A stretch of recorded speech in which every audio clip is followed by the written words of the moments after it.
Hello children, this is Dr. Mini Dhawan and today I have brought CBSE Class 9 Geography Chapter 4 Climate. In this chapter we will learn about the atmospheric conditions prevailing in our country. So first of all, let's understand the meaning of climate and how it is different from weather. See, if we talk about weather, it is the state of atmosphere over an area at a given point of time. Climate, if we talk about, it refers to the weather pattern, to the total of weather conditions and variations which over a large area and over a long period of time. So while differentiating weather and climate, we would say weather is a day-to-day state of atmosphere of an area at any given point of time, and whether it changes on daily basis, whereas climate, it is the sum total of all the weather conditions of a given place over a longer period of time. And climate of a given place, it remains constant for over 30 to 40 years. See, we check weather reports on TV and on mobiles, not climate report. And what is there? Weather of that particular day. So weather, it changes on the daily basis. Although the elements of weather and climate, they are same. That is wind, temperature, humidity and atmospheric pressure.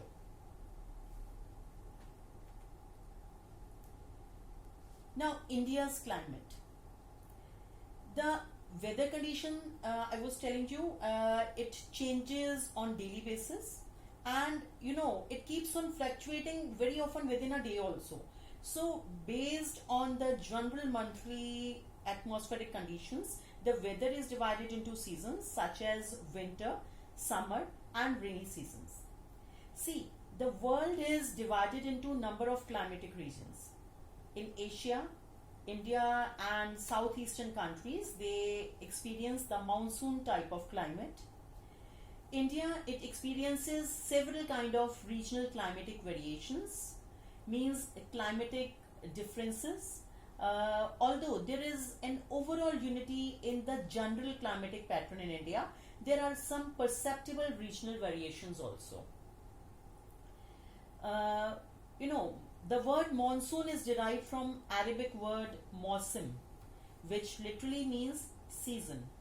Monsoon, it refers to the seasonal reversal in wind direction during a particular year. Means wind starts from point A, it reaches to point B and later comes back to point A. So wind here is starting from, in the case of India, it is starting from southwest direction. It is reaching to northeast and later it comes back. So it is seasonal reversal of winds. Now if we talk about climatic variations in India, there are many. India, as you know, is a very big country. So there are many variations. The temperature in the winter in the northwestern mountainous region can go down to minus 45 degrees centigrade in Dras, while at the same time it is around 25 degree in Thiruvananthapuram in Kerala.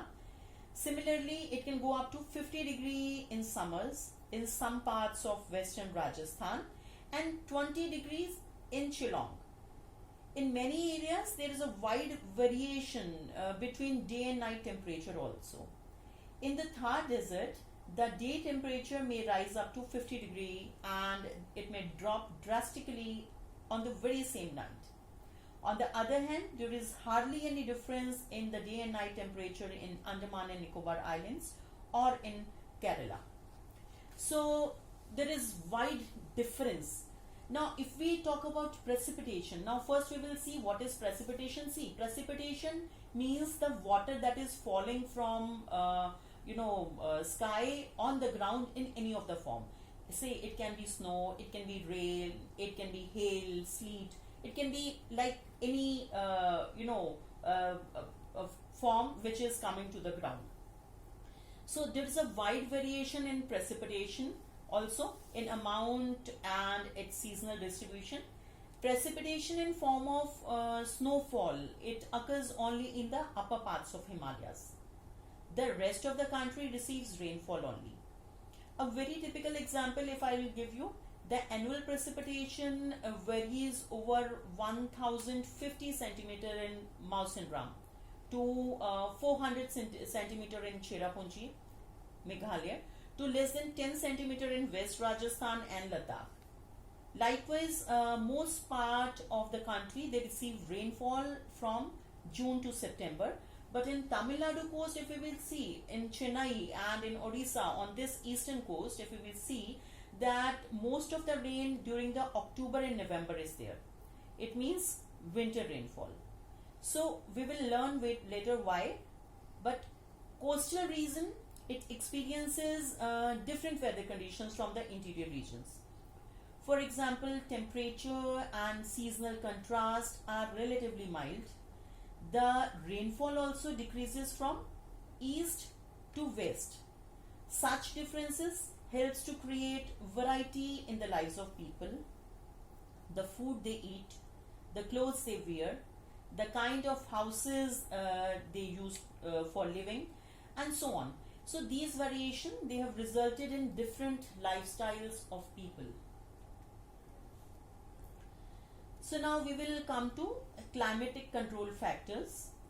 See, permanent factors which govern the general nature of climate of any location on the earth, they are called factors of climatic control.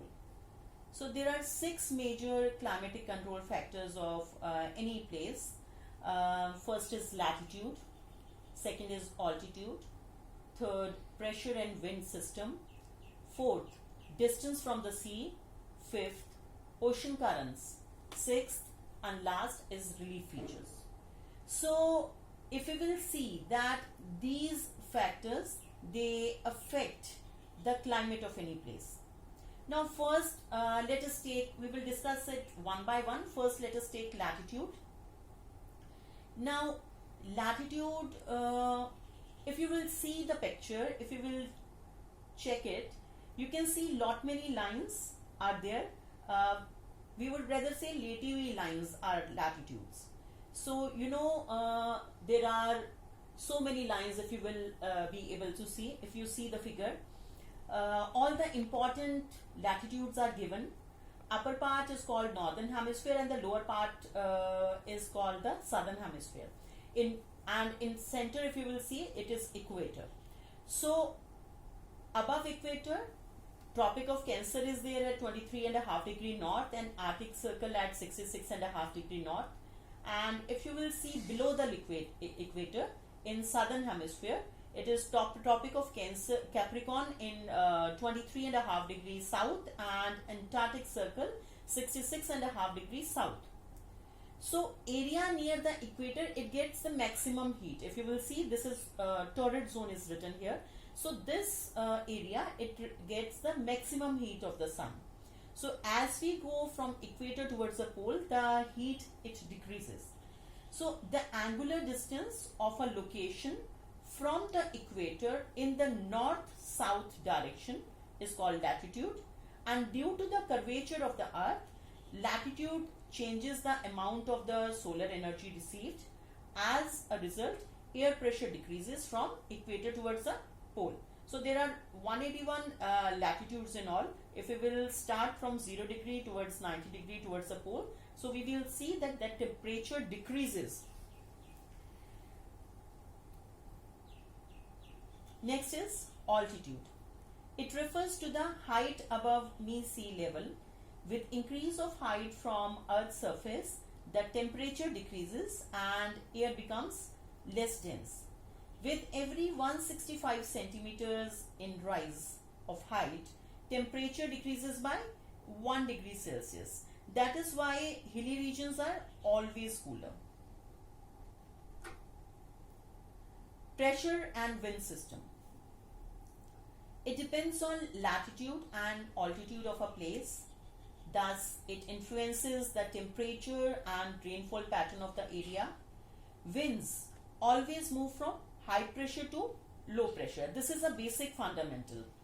And because of Earth's spin and Coriolis effect, wind of low pressure system, they swirl or they move anti-clockwise, or we can say counterclockwise, in the north of the equator, means in the northern hemisphere, and clockwise in the southern hemisphere. So this is called the cyclonic flow. So because of the Coriolis effect, the wind, it moves in different directions in different hemispheres. Next is distance from the sea or continentality. The sea exerts a moderating influence on the climate.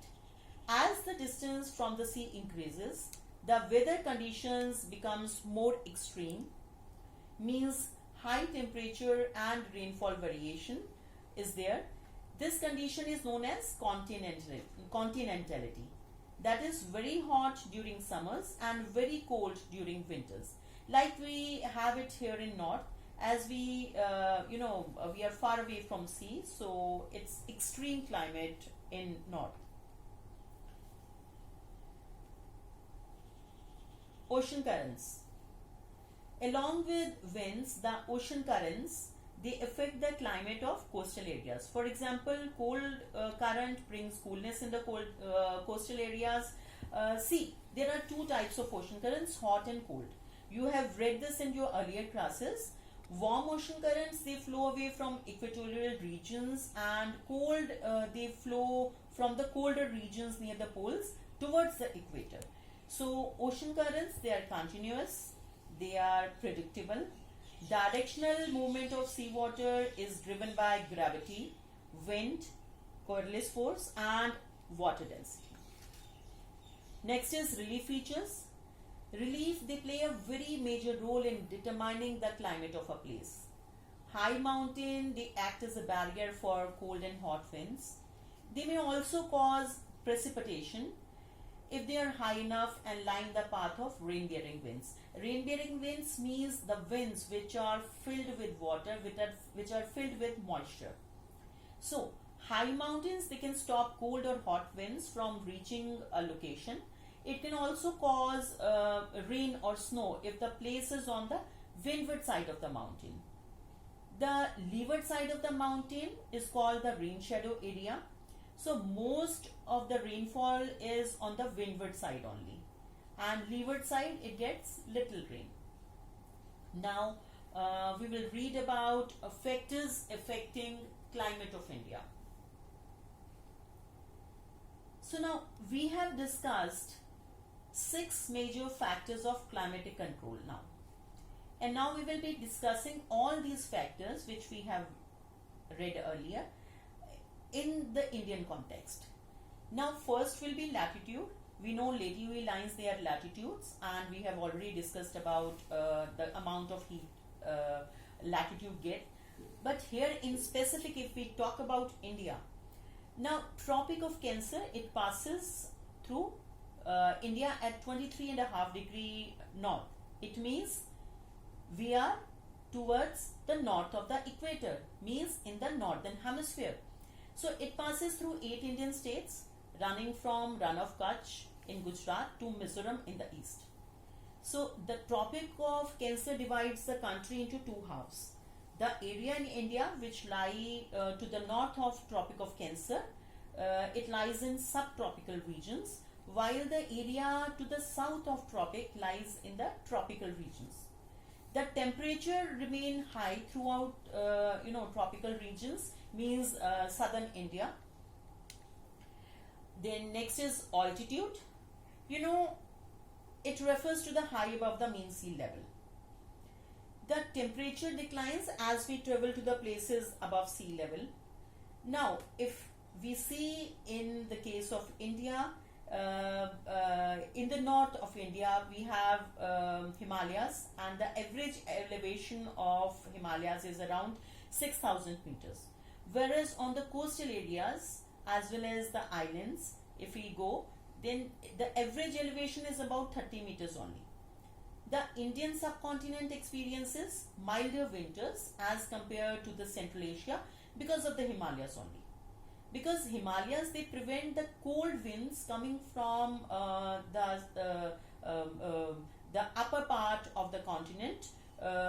They do not let those enter the subcontinent, so they act as a barrier. Next is pressure and wind system.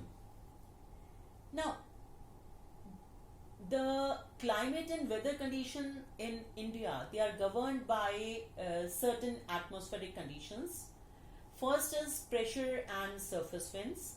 Second is upper air circulation, and the third is western cyclonic disturbances and tropical cyclones. Now we will discuss each of them in detail. First, we will talk about pressure and surface winds. India lies in the region of northwesterly path winds. These winds, they originate, means they begin during winter from subtropical high pressure belt. Subtropical high pressure belt means subtropic. We have discussed that area above Tropic of Cancer is called subtropical area. So subtropical high pressure belt. High pressure means where the air is having high pressure. So I have said that the wind, it starts during the winter from subtropical high pressure belt of the northern hemisphere. Northern hemisphere means above the equator, and of course we are talking about India. We are in the northern hemisphere, and here specifically we are saying subtropical means the northern part of India. So these winds, they blow towards south, and they get deflected to the right due to the Coriolis force, and they move towards the equatorial low pressure regions. Equatorial low pressure regions means the area which is having low pressure and it is near to equator, that is called equatorial low pressure regions. These winds, they originate and blow over land, and this is why they carry very little moisture, because they are coming from land. So therefore they bring no rain or very little rain. The unique feature of Indian pressure and wind conditions is its complete reversal. During winter, high pressure area dwells over the area north of the Himalayas, and this causes cold dry winds coming from north of the Himalayas towards the south in the Indian Ocean. Now, complete reversal is there. It means that during summers, what happens? Low pressure area dwells in the Central Asia, and the high pressure which is dwelt in the south, in the Indian Ocean. So from there, the wind, they start coming towards the northwestern part of India. So next is upper air circulation. The climate of India is also influenced by jet streams. Jet streams, what are these jet streams? So these jet streams, they are narrow belt of high altitude above 12,000 meters, and westerly winds in the troposphere. Troposphere, there are there are 4 layers, and the lowest layer of the atmosphere is called troposphere. So this is a westerly wind in the troposphere, and it is the height is almost 12,000 meter, and their speed varies from 110 km per hour in summer to about 184 km per hour in winters. A number of separate jet streams have been identified. The most constant are mid-latitude and the subtropical jet streams. So now here we were talking about jet streams. The upper air circulation of the region, region means Indian subcontinent over here. So the upper air circulation in Indian subcontinent is dominated by westerly flow.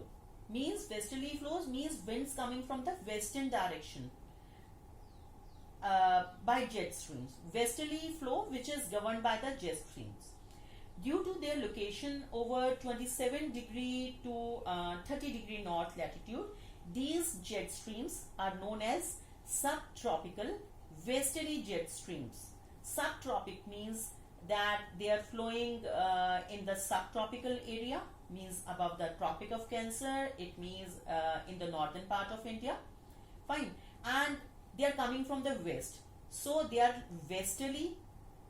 The air which comes from west is called westerly, then the air which comes from the east is called easterly. So here it is said subtropical westerly jet streams means a wind which is coming from western direction and is flowing in subtropical area, means the northern part of India. So those jet streams, so they blow south of Himalayas throughout the year except in summer. So south of Himalayas means on the Indian side, and throughout the year except in summers, because in summers a shift is there. So next is western cyclonic disturbances. So this is a picture of subtropical jet streams. Next is western cyclonic disturbances and tropical cyclones. See, the western cyclonic disturbances, they are weather phenomena of winter months, and they are brought in by westerly flow, means from the western sides winds are coming in, and from the Mediterranean region, means they are coming from the west of India from the Mediterranean Sea.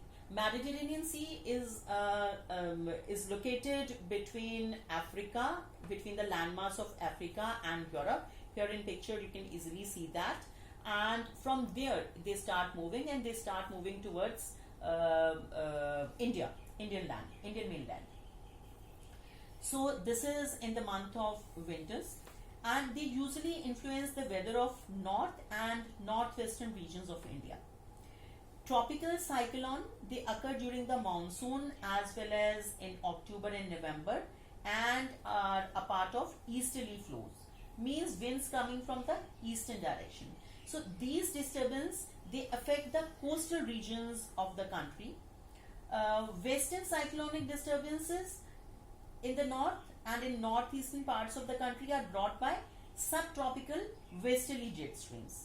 The cyclonic disturbance which are experienced in the north and northwestern part of the country, they are brought by the westerly flow, means winds, they are coming from the western sides, and they give different form of precipitation. Like in Himalayas they give a lot of snowfall, and in plain areas they give a lot of rainfall. So you must have heard that western disturbance has formed, and there is a possibility that rain may come. So this is what western disturbance is. Now in summer, the subtropical westerly jet streams, they move north of the Himalayas towards north of the Himalayas means towards the Chinese side. Okay, so due to the shifting of the sun, because sun keeps on shifting, sun is static, but actually the earth, it is actually tilted, so the heat of the sun, it keeps on tilting on the earth, it keeps on shifting on the earth. Now an easterly jet stream called subtropical easterly jet stream. Now subtropical easterly jet stream means the wind flowing in subtropical area, and it is coming from the eastern side. It blows over the peninsular India, approximately 14 degree north during the summer months. So it is coming from the eastern side, it is fast wind, so that is why it is called jet stream, and it is coming from eastern side, and it is subtropical. So this is Coriolis force. This picture represents the Coriolis force we have been talking about. Now we'll understand what is Coriolis force. Coriolis force, it is an apparent force that as a result of Earth's rotation deflect moving objects like air currents to the right in the northern hemisphere and towards the left in the southern hemisphere. This is known as Farrell's law. This law states that wind in any direction, it tends to deflect during the right, west to east in the northern hemisphere, and to left in the southern hemisphere. You can see in the picture. It is shown in the first picture, and in second picture, if you will see, wind, see, wind is, this is picture of the earth. First picture, second picture, first part reflects the earth with no rotation, and the second part is saying earth with rotation. So in the first part, if you will see that the wind is moving from point X to point A, and if earth is not rotating, it is going to go there in a straight line. But here what happens, earth is not static, it is moving, it keeps on moving. So if you see that air is beginning from point X and it is going towards point A, but in the meantime the earth, it moves and a new point A is formed. So we say that the wind is deflected after passing the equator, they get deflected, but actually it is the earth which is moving. So this is actually what is Ferrell law. So air moves from high pressure areas of southern Indian Ocean to the equator and turns right towards the low pressure area of Indian subcontinent. These winds gather large moisture while moving over a warm ocean and bring widespread rainfall over the mainland of India. So these winds, they are known as southwestern monsoon winds because they come from the southwest side, so they are known as southwestern monsoon winds. So today we have learnt about the factors of climate, the factors affecting the climate, and in specific the factors affecting Indian climate. And very soon I will come up with the rest of the chapter in my next video. Till then, keep studying, keep growing.